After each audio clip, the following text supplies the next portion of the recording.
चलती है।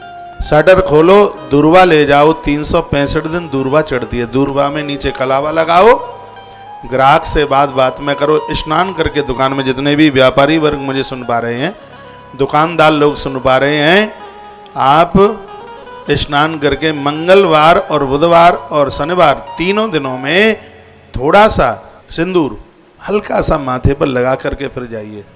मंगलवार को किसी को कर्जा ना दें, मंगलवार को किसी को ऋण ना दें। कोई मंगलवार को पैसा मांगने को आता है, हमें थोड़ा ऋण दे दो, कर्जा दे दो, मंगलवार को ना दें। जमीन खरीदने का बयाना मंगलवार को ना दें, मकान खरीदने का बयाना मंगलवार को ना दें, गाड़ी प्रॉपर्टी ये सब मंगलवार को ना खरीदें। यदि किसी का ऋण चुकाना है, किसी को पैसा देना है, 2 दिन में दीजिए ऋण मुक्ति के लिए। एक है शनिवार और एक है बुधवार। किसी से आपने पैसा लिया है, अब वह उधारी वापस देनी है, तो 2 दिन बड़े अद्भुत हैं। एक बुधवार है और एक शनिवार है। इन दिनों के बड़े प्रभाव हैं। कोई मंगल में यात्रा करनी है, सोमवार को यात्रा कीजिए, बहुत ज़्यादा प्रभावशाली है। किसी नए ग्रंथ का अध्याय पाठन शुरू कर रहे हैं, गुरुवार से शुरू कीजिए, बहुत ज़्यादा प्रभावशाली है। किसी दिव्य मंत्र को आप आरंभ कर रहे हैं, आप गुरुवार बृहस्पतिवार से आप आरंभ कीजिए। यह बहुत ज़्यादा अपने आप में प्रभावशाली है, बहुत ज़्यादा प्रभावशाली है। कोर्ट कचहरी में कोई केस वेस उसमें दायर करना है, दाखिला करना है, तो उसके लिए भी गुरुवार बहुत ज़्यादा प्रभावशाली है, बहुत ज़्यादा प्रभावशाली है। बोलिए भक्त वत्सल भगवान की। घर वाली के लिए अलंकार आभूषण बनवाने हैं, उसके लिए चैन जंजीर ये सब चीज़ें, उसको पायल बिछिया और पता नहीं क्या क्या होता है, यह बनवाना है तो शुक्रवार को ऑर्डर दीजिए, ज़्यादा बढ़िया है। माँ लक्ष्मी का दिन है, शुक्रवार है, शुक्रवार बहुत बढ़िया है। ये कथाएं सुनोगे तो नई नई बातें मिलेंगी सुनने के लिए। शुक्रवार बड़ा अद्भुत है, उसके लिए शुक्रवार अद्भुत है। एक बार जयकारा लगाओ और भक्त वत्सल भगवान की जय हो। इसलिए तो हम कहते हैं कि डायरी रख कर के कथा सुना करो, नहीं तो सगरी बातें उड़ जाएंगी ऊपर से।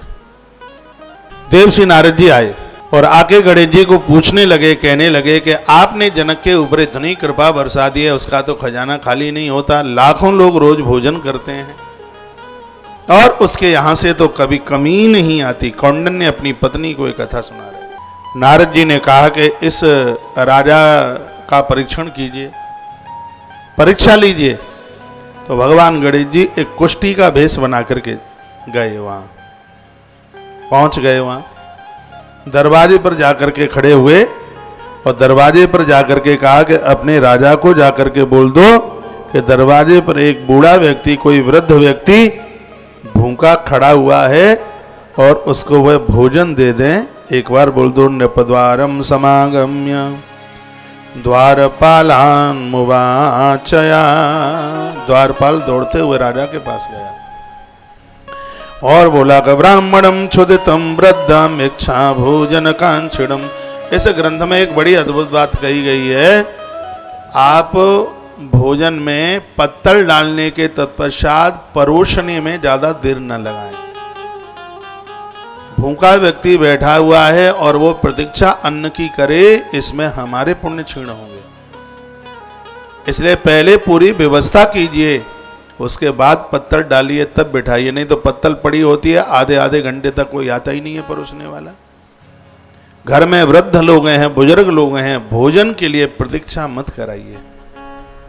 द्वारपाल ने कहा, राजन इतना बूढ़ा आदमी है, दरवाजे पर खड़ा है और भूखा है, उसे प्रतीक्षा मत करवाइए। ये बात कही। ब्राह्मणम क्षुदितम वृद्धम इच्छा भोजन कांक्षिणम। और ब्राह्मण तो भूखा शेर की तरह होता है। हाँ, भूखा ब्राह्मण बड़ा खतरनाक है भूखा ब्राह्मण। और जब पेट भर जाए, टंकी फुल हो जाए तो कहता आह, और जब ये बोल दे आहा और वाहा और स्वाहा, तो तीनों ही शब्द बड़े कमाल के हैं।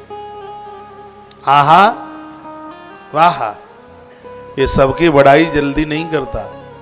इतने बढ़िया बढ़िया काम करो कि ये वाहा बोले आपके लिए, और उसके पेट में आहुति डाले तो आहा बोलता है, और देवताओं को प्रसन्न करने पर स्वाहा बोलता है। स्वाहा 3 वाक्य निकलते हैं इसके मुंह से, आहा, बाहा और स्वाहा।